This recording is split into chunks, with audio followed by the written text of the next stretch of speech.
Welcome to dedication hub. दोस्तों, सबसे पहले आज मैं यहाँ पर एक बिग अनाउंसमेंट करने जा रहा हूँ। हमने नेशनल और इंटरनेशनल करंट फैक्ट्स के लिए एक नया यूट्यूब चैनल करंट फैक्ट्स नाम से बनाया है और जल्दी हम उसका लिंक कम्युनिटी टैब में शेयर करेंगे। उम्मीद है जो लव और जो सपोर्ट आपने हमें यहाँ दिखाया वहाँ भी दिखाएंगे। और एक बार दिल से आपका बहुत बहुत धन्यवाद कि आप हमें बहुत सपोर्ट करते हैं और आपका प्यार यूं ही बना रहे। चलिए आज के करंट अफेयर्स की बात करते हैं।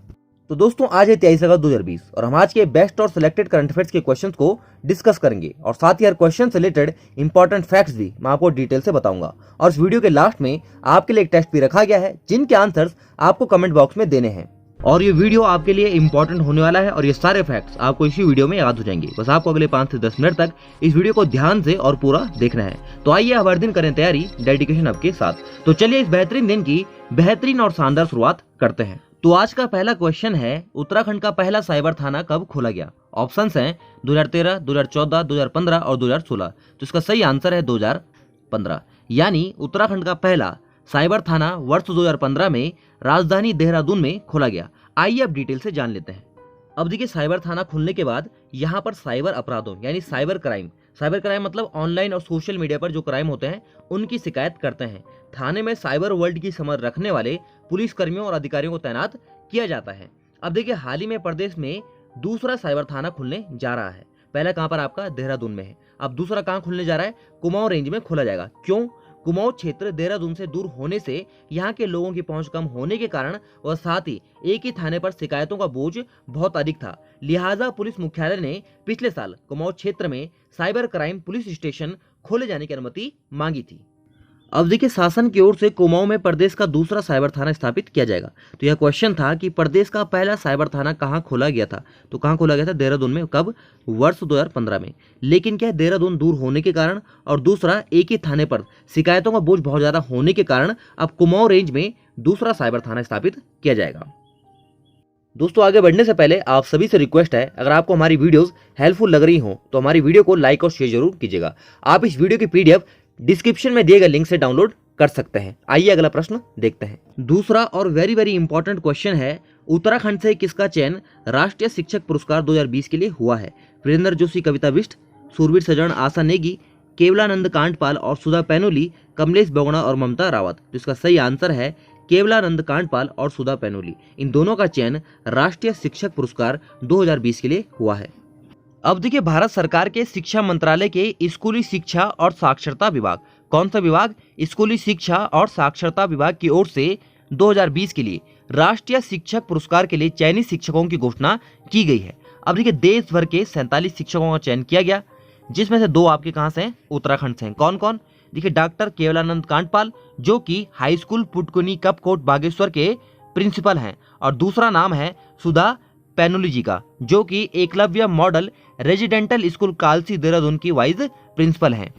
अब देखिए, डॉक्टर केवलानंद कांडपाल जी को यह पुरस्कार बालिका शिक्षा में विशेष योगदान व शिक्षा के विकास में उल्लेखनीय कार्य करने के लिए दिया जा रहा है। अब देखिए, यहाँ पर इंपॉर्टेंट पॉइंट यह भी है कि 2012 में इन्हें शैलेश मटियानी पुरस्कार से सम्मानित किया जा चुका है। किसे? डॉक्टर केवलानंद कांडपाल जी को। और शैलेश मटियानी पुरस्कार की शुरुआत वर्ष 2009 से हुई है। तो यह क्वेश्चन था कि इस वर्ष राष्ट्रीय शिक्षक पुरस्कार में उत्तराखंड के किन लोगों का नाम शामिल है? तो डॉक्टर केवलानंद कांडपाल जी और सुधा पैनोली जी का। आइए नेक्स्ट क्वेश्चन देखते हैं। अब देखिए, क्वेश्चन है, स्वच्छता सर्वेक्षण 2020 पुरस्कार के लिए अल्मोड़ा कैंट बोर्ड को सिटीजन फीडबैक श्रेणी में कौन सा स्थान प्राप्त हुआ है? क्वेश्चन है कि अल्मोड़ा जो छावनी है इसको सिटीजन फीडबैक श्रेणी में कौन सा स्थान प्राप्त हुआ है? अब देखिए, देश भर में कितनी छावनी है?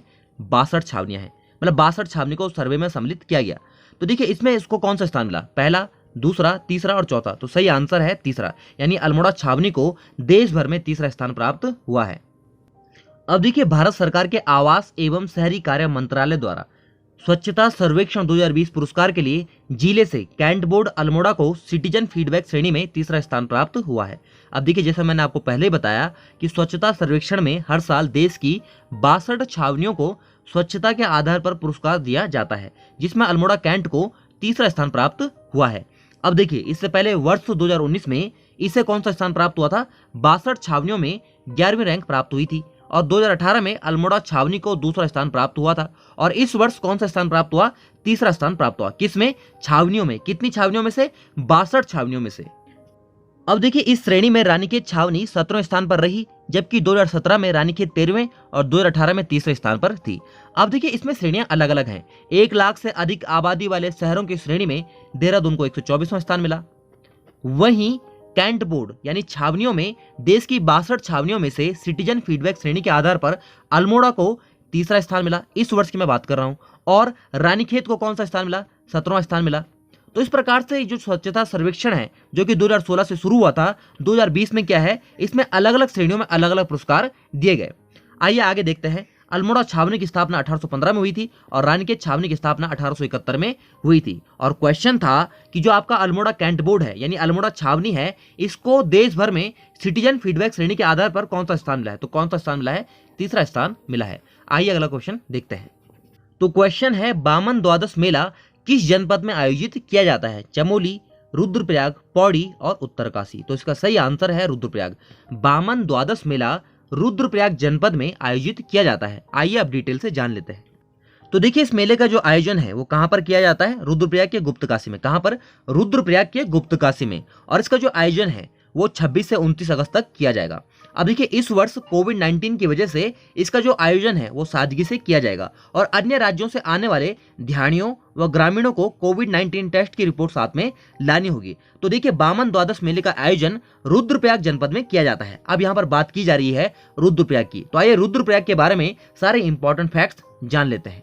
तो देखिए रुद्रप्रयाग की स्थापना 18 सितंबर 1997 को हुई थी। और जब भी बात आती है 1997 की, मैं आपको हमेशा बताता हूं कि इस समय पर 3 जनपद की स्थापना हुई थी, जिसकी ट्रिक है आरसीबी। आरसीबी आईपीएल में टीम भी है। तो देखिए आर मतलब रुद्रप्रयाग, सी मतलब चंपावत, बी मतलब बागेश्वर। आर मतलब रुद्रप्रयाग, सी मतलब चंपावत और बी मतलब बागेश्वर। यानी रुद्रप्रयाग, चंपावत और बागेश्वर की स्थापना 1997 में हुई थी। अब देखिए क्षेत्रफल है 1984 वर्ग किलोमीटर, जनसंख्या है 2,42,285, जनघनत्व है 122, लिंगानुपात 1,114, विधानसभा क्षेत्र यहाँ पर 2 है, रुद्रप्रयाग और केदारनाथ। कौन कौन से? रुद्रप्रयाग और केदारनाथ। अब देखिए यहाँ पर 3 विकासखंड है, ऊखीमठ, अगस्त्यमुनि और जखोली। ऊखीमठ, अगस्त्यमुनि और जखोली। और परसों एक क्वेश्चन पूछा गया था कि पशुलाई मेला कहाँ मनाया जाता है? तो क्वेश्चन का आंसर था ऊखीमठ। और ऊखीमठ आपका रुद्रप्रयाग जनपद में है। वहां पर भूलवश मैंने आपको चमोली बता दिया था, तो आप लोग यहाँ पर ध्यान देंगे कि ऊखीमठ आपका रुद्रप्रयाग में है। अब देखिए वन्य जीव विहार कौन सा? केदारनाथ, जिसकी स्थापना 1972 में हुई थी।